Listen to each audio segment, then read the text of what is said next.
ஒருத்தர் உங்களை பத்தி அவதூறு சொல்றதுனால அல்லாஹ் உங்களுக்கு தீயது கொடுக்க போறது இல்ல.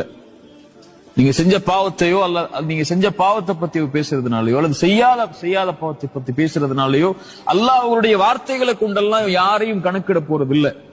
இவன் ஒண்ணு பேசுறான் அதனால நீ ஏன் பேசுறான் இவன் சொல்லி எல்லாம் நாளைக்கு மறுமையில கூப்பிட்டு கேட்க போறது இல்ல. அவனுக்கு தெரியும் அது பாவமா அல்லது நீங்க ஏன் செஞ்சீங்க, எதுக்கு செஞ்சீங்க, அது செய்யலையான்னு சொல்லி அல்லாஹ் அதை பத்தி கேட்க போறது இல்ல. அது உங்களுக்கு தான் நலவு. ஏன் நலவு? அவங்க யாருன்னு நீங்க தெரிஞ்சுக்கலாம்.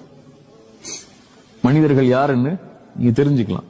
எல்லா மனிதர்களும் உங்க பின்னாடி நலவு செய்யக்கூடியவங்க இல்ல, நலவு நினைக்கக்கூடியவங்க இல்ல மாஷா அல்லாஹ் பாதுகாத்தவர்களை தவிர.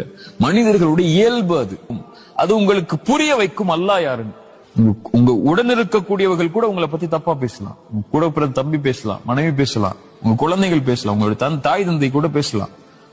உங்களுக்கு அது புரிய வைக்கும். இதான் யதார்த்தம், இதான் வாழ்க்கை. உங்களுக்கு அல்லாஹ் மட்டும்தான் தீர்வு. உலகத்துல எல்லா மனிதர்களுடைய இயல்பும் அதுதான்.